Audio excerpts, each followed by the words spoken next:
want to be involved in sports. My father was a basketball coach, and I used to sit on the bench with him in every game from the time I was probably 3 or 4 years old all the way until I could play. And I'd listen to everything he'd say. I'd run the rosin and towels out to the players during timeouts. It was fun to listen to the strategies of the game, and then I would go with my dad scouting and see how he plans for other teams and things like that. If he wasn't a coach, there's a pretty good likelihood that I would not have been a coach as well. So my success is all because of him, because I learned everything that I know pretty much about basketball from him.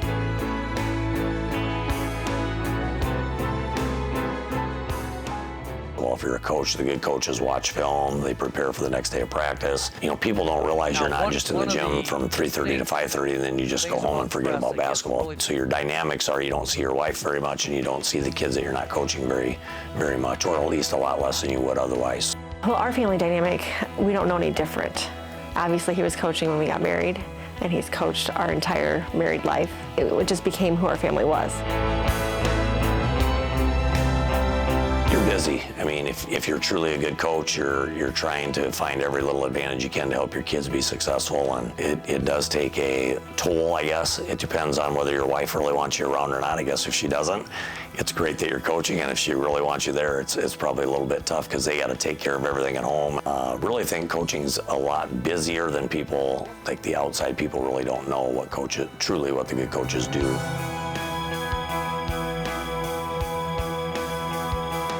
Extremely special 2019 when Austin and Jake and Mike and Bob, his dad, were all a part of that state championship team. Not very many people get to win a state championship. Even less get to do it with their dad. Even less get to do it with their dad and grandpa, and even less get to do it with their dad, grandpa, and brother. Like you can't really make that stuff up. That's as good as it gets. To be able to win a state title with him, you know, he's the winningest coach in Iowa, so to be able to be with him and win a state title with him was really, really cool. And I know how much that moment means to all of us. And again, it just goes back to we all know how much time we all put in. This grand appreciation for everybody, like getting what they think these are for people who we really think like deserve this. It's high school sports. It's not the end all be all, but like that was incredibly important to me at the time, and it still like sticks with me above pretty much anything that happened in my college career, professional career like that. And so that's getting to share it then with people that you love and people that are literally family.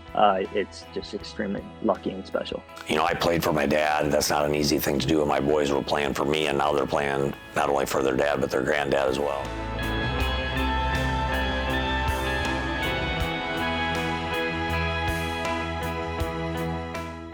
We pressed a lot growing up. So when I was at Esterville, Lamar's used to do a version of the run and jump press, and I always thought it was really hard to coach against it. And so when we were coming up and we had a lot of little guys and we had to press, it was a no-brainer for me that I wanted to do a press that was a little more difficult. I bumped into a video of a guy named Eddie Andrist, and he was running the run and jump at a Division III school. And I made some connections with him, bought all his videos, and just adapted it to our personnel basically in our style, and that's where it all started for me. I think you can kind of teach kids to break a zone press a lot easier than you can teach them to break a run and jump press, because there's so many components to a run and jump and it can come at you differently.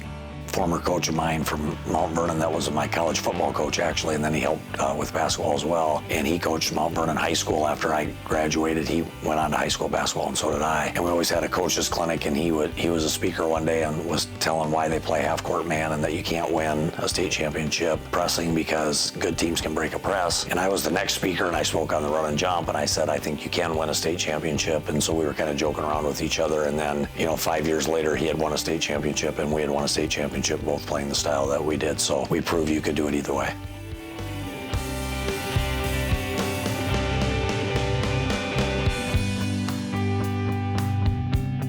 I don't think you'd find another coach out there that works as hard and put as much time into it as he does. He's just also very knowledgeable about the game.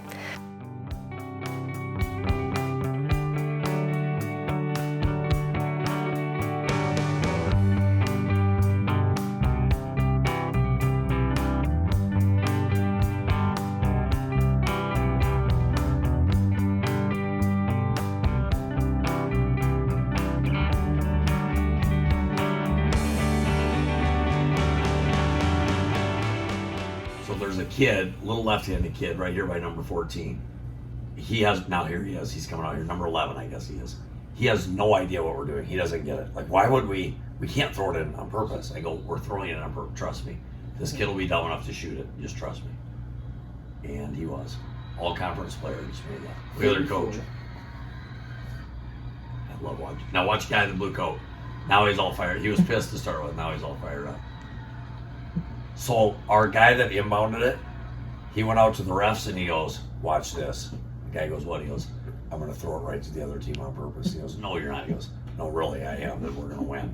I think that obviously is an important trait to have. I think his ultimate goal always is to make his athletes the best people they can be.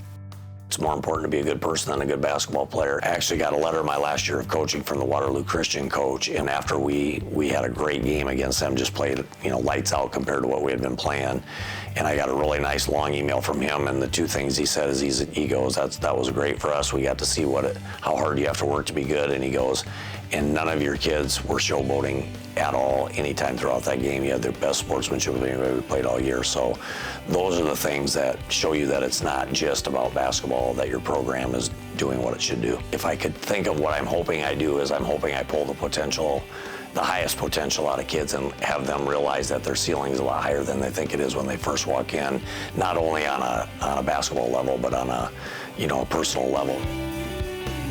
I watched him have teams that weren't very good, and he put the same time and energy into those teams as he did with the teams that had extreme success. So I have an enormous amount of respect for what the reasons he was doing it.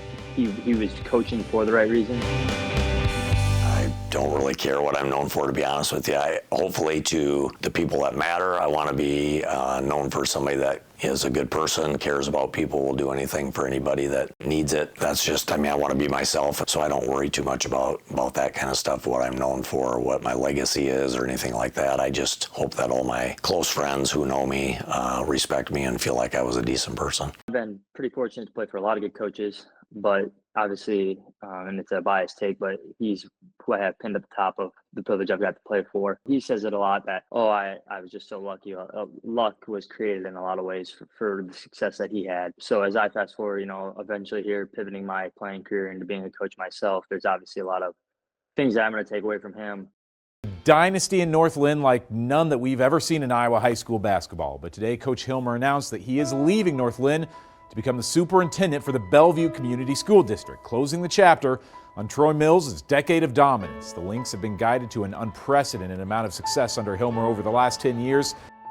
This was just a new chapter in life, to be a superintendent, try to lead in a different way. You alluded to it earlier. People think of you as a good coach, but do you really want to be thought of just as a coach? So I'm hoping in 4 or 5 years down the road, people will think of me as a good superintendent and they'll see the positive impact I've had at Bellevue. But when I retire from my full-time day job, I will probably go back to coaching in some level, maybe hopefully coaching with a former player or one of my sons or something like that. So, or even maybe coaching my daughter.